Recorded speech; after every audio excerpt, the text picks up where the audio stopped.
Karimnagar municipal కార్పొరేటర్గా పోటీ చేస్తున్న బండా శ్రీకాంత్ మృదు స్వభావి, రాజకీయ లక్షణాలు కలిగి సేవా దృక్పథంతో ముందుకు వస్తున్న టీఆర్ఎస్ అభ్యర్థి. 66వ డివిజన్ నుంచి బండా శ్రీకాంత్ ఏ పదవిని ఆశించకుండా ఎన్నో సంవత్సరాలుగా డివిజన్ సంక్షేమమే, ప్రజల సంక్షేమమే లక్ష్యంగా సేవా కార్యక్రమాలు చేస్తూ సాంస్కృతిక కార్యక్రమాలకు ప్రోత్సాహమిస్తూ ప్రజల హృదయాల్లో నిలిచిపోయిన ప్రజానాయకుడు, నిజమైన ప్రజా సేవకుడు బండా శ్రీకాంత్. చిన్న పెద్ద తేడా లేకుండా, ధనిక పేద భేదం లేకుండా అందరూ మావారే అనే భావంతో ప్రజలను ఒకతాటిపైకి చూసే గొప్ప హృదయశాలి. కుల మతాలకు అతీతంగా తన ప్రేమను పంచుతూ మీకోసం నేనున్నాను అనే నమ్మకాన్ని ప్రతి ఇంటికి చేరవేశారు. గత కొన్ని సంవత్సరాలుగా ఎన్నో కుటుంబాలకు ఆర్థికంగా, సామాజికంగా అండగా నిలిచి మాటల కంటే పనితో ప్రజల మనసులు గెలుచుకున్న వ్యక్తి బండా శ్రీకాంత్. అలాంటి సేవాభావం కలిగిన నాయకుడిని 66వ డివిజన్లో గొప్ప మెజార్టీతో గెలిపించాల్సిన బాధ్యత మనందరిది అని ప్రజలు కోరుకుంటున్నారు. ఈ ఎన్నికను ఓ అవకాశంగా తీసుకుని మీ విలువైన ఓటును బలంగా వేసి ఓ మంచి నాయకుడిని ఎన్నుకోవాలి అని 66వ డివిజన్ ప్రజలు విజ్ఞప్తి చేస్తున్నారు.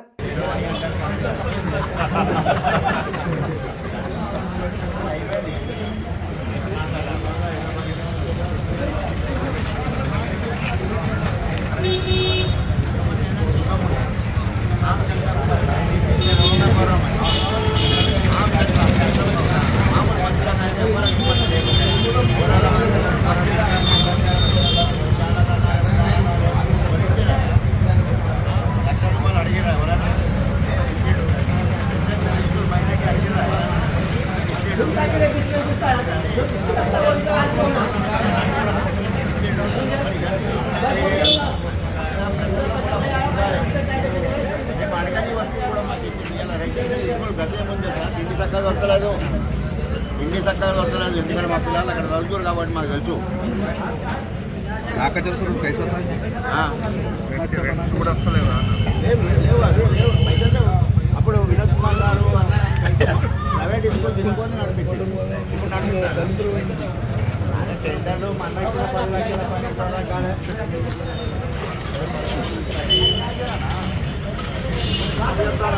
చిన్న మాట చెప్తాను. మా దర్గాకు 40 లక్షల రూపాయలు తీసుకొచ్చినాను.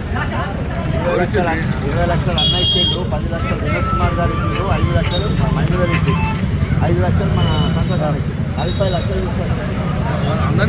ఇదే 50 సంవత్సరాల నుంచి 30 సంవత్సరాల నుంచి అయితే నేను 83 నుంచి పాలిటిక్స్లో ఉన్నాను.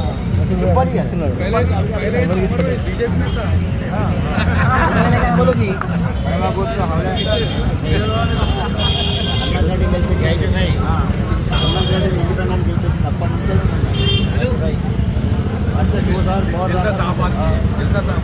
2004 దాకా బీజేపీలో పనిచేసినాయి.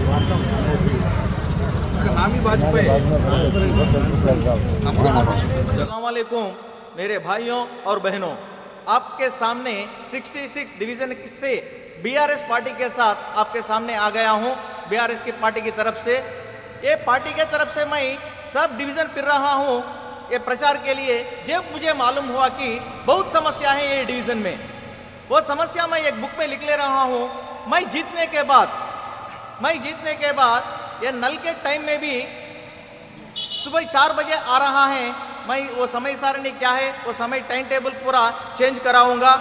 और कचरे के बारे में भी बहुत लोग बोल रहे हैं, वो कचरे के बारे में भी मैं सोच रहा हूँ।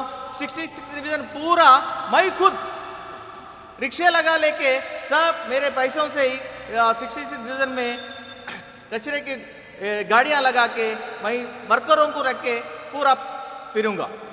और क्या है, यहाँ पे स्मार्ट सिटी के टावर सर्किल में स्मार्ट सिटी के निधियों से बना हुआ जो रोड है, वो रोडों पे पानी घर में आ रहा है। कल मुझे अकेला टावर के पास एक वोटर मुझे फ़ोन करके बुला के बताया उसके अपार्टमेंट में पानी आ गए थे।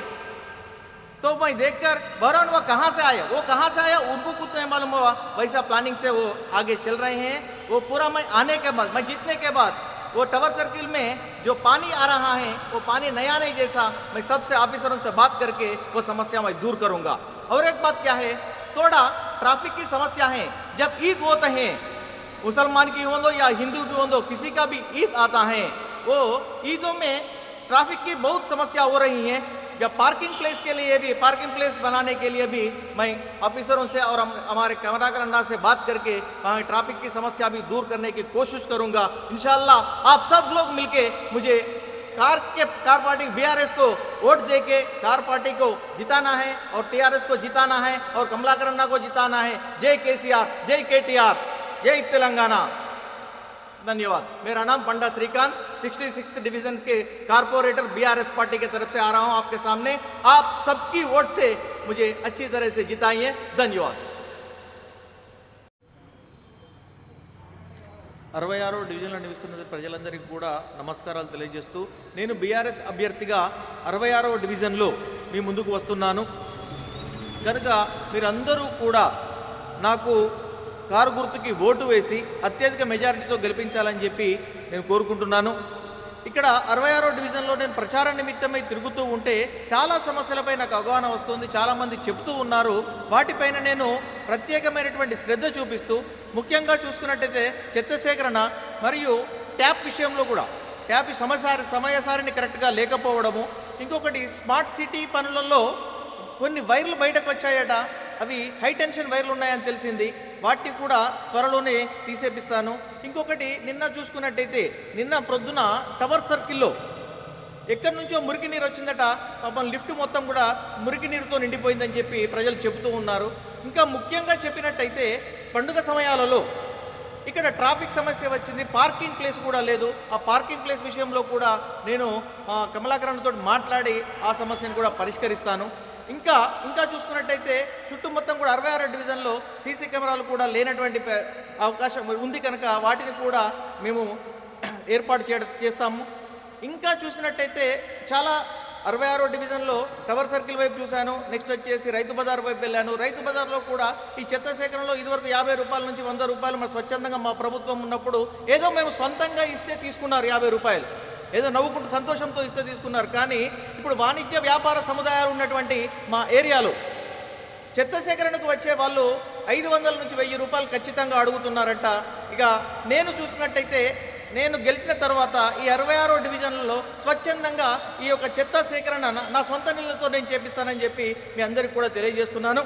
ఇంకా 66 డివిజన్లో ముందు తిరుగుతూ ఉంటే ఇంకా ఏమైనా సమస్యలు ఉన్నా కానీ నేను చాలా చక్కగా ప్రతి ఒక్కటి కూడా నోట్ చేసుకుంటున్నాను, వాటిపైన అన్నిటిపైన పోరాడి ఖచ్చితంగా 66 డివిజన్ను అభివృద్ధి చెందిస్తాను।